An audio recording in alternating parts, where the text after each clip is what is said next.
आज मैं आपको सुनाने जा रही हूँ 8वें व्रत की माता महागौरी की कथा। नवरात्रि का 8वां दिन जाने महागौरी की पूजा विधि, मंत्र, भोग और कथा। नवरात्र अब अपने अंतिम पड़ाव पर पहुंच चुका है। आज माँ दुर्गा के 8वें स्वरूप आदिशक्ति महागौरी की पूजा की जाती है। 8वें दिन की पूजा देवी के मूल भाव को दर्शाता है। देवी भागवत पुराण में बताया गया है कि देवी माँ के 9 रूप और 10 महाविधाएं सभी आदिशक्ति के अंश और स्वरूप हैं, लेकिन भगवान शिव के साथ उनके अर्धांगिनी के रूप में महागौरी सदैव विराजमान रहती हैं। इनकी शक्ति अमोघ और संज्ञा फलदायिनी है। महागौरी की पूजा मात्र से भक्तों के सभी पाप धुल जाते हैं और वह व्यक्ति अक्षय पुण्य का अधिकारी हो जाता है। ज़्यादातर घरों में नवरात्र की अष्टम तिथि के दिन कन्या पूजन किया जाता है, वहीं कुछ लोग नवमी तिथि के दिन कन्या पूजन करते हैं। इस तरह किया माँ ने व्रत। शिव पुराण के अनुसार महागौरी को 8 साल की उम्र में ही अपने पूर्व जन्म की घटनाओं का आभास होने लग गया था। उन्होंने इसी उम्र से ही भगवान शिव को अपना पति मान लिया था और शिव को पति रूप में पाने के लिए तपस्या भी शुरू कर दी थी। इसलिए अष्टमी तिथि को महागौरी के पूजन का विधान है। इस दिन दुर्गा सप्तशती के मध्य और चरित्र का पाठ करना विशेष फलदायी होता है। जो लोग 9 दिन का व्रत नहीं रख पाते, वे पहले और 8वें दिन का व्रत कर पूरे 9 दिन का फल प्राप्त करते हैं। महागौरी की कथा। देवी भागवत पुराण के अनुसार देवी पार्वती अपनी तपस्या के दौरान केवल कंदमूल, फल और पत्तों का आहार करती थी। बाद में माता केवल वायु पीकर ही तप करना आरंभ कर दिया था। तपस्या से माता पार्वती को महान गौरव प्राप्त हुआ है और इससे उनका नाम महागौरी पड़ा।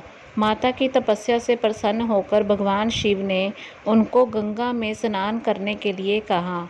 जिस समय माता पार्वती गंगा में स्नान करने गई, तब देवी का एक स्वरूप श्याम वर्ण के साथ प्रकट हुई, जो कौशिकी कहलाई, और एक स्वरूप उज्ज्वल चंद्र के समान प्रकट हुआ, जो महागौरी कहलाई। माँ गौरी अपने हर भक्त का कल्याण करती है और उनको सभी समस्याओं से मुक्ति दिलाती है। ऐसा है माँ का स्वरूप।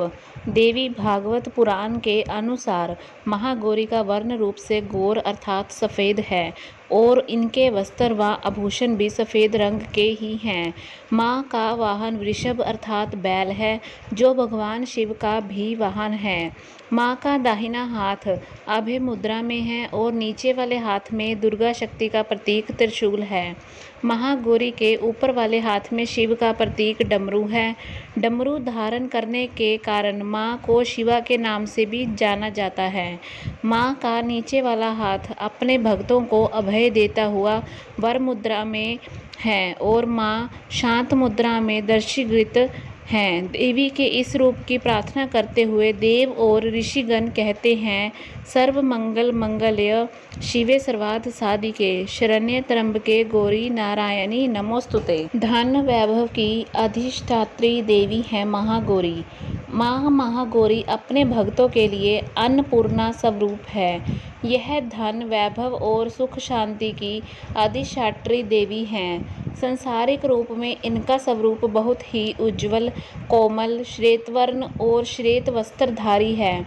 देवी महागौरी को गायन संगीत प्रिय है और यह सफ़ेद वृषभ यानी बैल पर सवार है।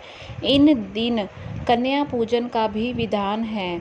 कुछ लोग नवमी के दिन भी कन्या पूजन करते हैं, लेकिन अष्टमी के दिन कन्या पूजन करना श्रेष्ठ रहता है। कन्याओं की संख्या 9 हो तो अति उत्तम है, नहीं तो 2 कन्याओं के साथ भी पूजा की जा सकती है। अष्टमी तिथि के दिन नारियल का भोग लगाने की परंपरा है। भोग लगाने के बाद नारियल प्रसाद रूप में बांट दें। वहीं जो भक्त कन्या पूजन करता है, वे हलवा, पूरी, सब्जी और काले चने का प्रसाद विशेष रूप से बनाया जाता है। माँ की पूजा करते समय भक्तों को गुलाबी रंग के कपड़े पहनने चाहिए, क्योंकि गुलाबी रंग प्रेम का प्रतीक माना जाता है। महागौरी की पूजा विधि।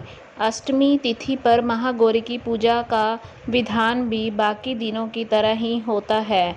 जिस तरह सप्तमी तिथि को माता की पूजा की जाती है, उसी तरह अष्टमी तिथि को भी शास्त्रीय विधि से पूजा की जाती है।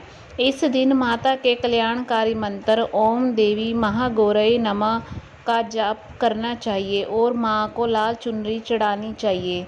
सबसे पहले लकड़ी की चौकी पर लाल कपड़ा बिछाकर महागौरी की मूर्ति या तस्वीर स्थापित करने के बाद महागौरी यंत्र रखकर स्थापन करनी चाहिए। मां की कांति भक्तों को सौंदर्य प्रदान करने वाली मानी जाती है।